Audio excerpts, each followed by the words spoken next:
Guys ಏನಪ್ಪಾ ವಿಷಯ ಅಂತ ಅಂದ್ರೆ ಒಂದು ಬಜ್ಜಿ ಅಂಗಡಿನ ಬಿಸ್ನೆಸ್ ರಿವ್ಯೂ ಮಾಡಕ್ಕೆ ಅಂತ ಹೋಗ್ತಾ ಇದೀವಿ. ಅವ್ರು ತಿಂಗಳಿಗೆ ಎಷ್ಟು ದುಡಿತಾರೆ ಅನ್ನೋದನ್ನ ನೋಡಕ್ ಹೋಗೋಣ ಬನ್ನಿ ಗೈಸ್.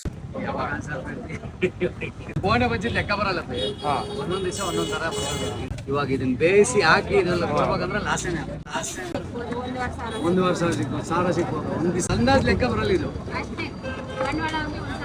ಸಾವಿರ, 1,800 ರೂಪಾಯಿ, ಒಂದೊಂದ್ ದಿವಸ 600 ರೂಪಾಯಿ. ಈ ಎಣ್ಣೆ ಹಾಕೋದು ಎಣ್ಣೆ ನಾವು ಹಾಕೋಲ್ಲ, ನಾವು ಎಳೆ ಮಕ್ಕಳು ಬೇಕಾದ್ರೆ ತಿನ್ಬೇಕು. ನೋಡಿ ಈ ಹಿಟ್ಟು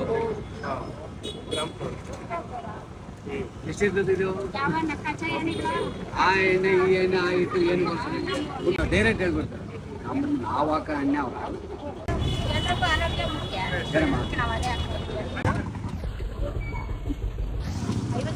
ಗೈಸ್ ನೋಡಿದ್ರಲ್ಲ ಹೇಗೆಲ್ಲ ಉತ್ತರ ಕೊಟ್ಟರು ಅಂಕಲ್ ಅಂತ. ನನಗಂತೂ ಅವ್ರನ್ನ ಮಾತಾಡಿಸಿ ಸಖತ್ ಖುಷಿ ಆಯಿತು.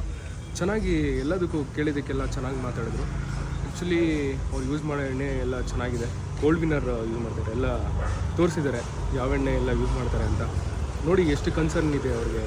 ಯಾರಿಗೂ ಅದ್ರಿಗೆ ನಾವು ಮಾಡ್ತಾ ಇರೋ ಒಂದು ಐಟಮಿಂದ ಯಾರಿಗೂ ತೊಂದರೆ ಆಗಬಾರ್ದು ಅಂತ ಅವರು ಚೆನ್ನಾಗಿರೋ ಎಣ್ಣೆ, ಚೆನ್ನಾಗಿರೋ ಹಿಟ್ಟು ಎಲ್ಲ ತಂದುಬಿಟ್ಟು ಮಾಡ್ತಾಯಿದ್ದಾರೆ.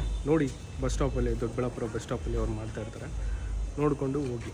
Thank you guys. ಗೈಸ್ ಅವ್ರು ಹೇಳಿದ್ರು ಆವ್ರೇಜ್ ಆಗಿ ಒಂದು 1500 to 1500 ಪರ್ ಡೇ ಆಗುತ್ತೆ ಅಂತ. ಲೆಟ್ಸಿ ಅವರು ಕ್ಯಾಲ್ಕುಲೇಟ್ ಮಾಡೋಣ. ಆವ್ರೇಜ್ ಆಗಿ ಒಂದು 1200 ಅಂತ ಇಟ್ಕೊಳ್ಳೋಣ, ನೋಡೋಣ ಪರ್ ಮಂತ್ ಎಷ್ಟಾಗುತ್ತೆ ಅಂತ. ಗೈಸ್ ಆವ್ರೇಜ್ ಆಗಿ ಅವರು ಏನಿಲ್ಲ ಅಂತಂದ್ರೆ ಒಂದು 36,000 ಮಾಡ್ತಿದ್ದಾರೆ.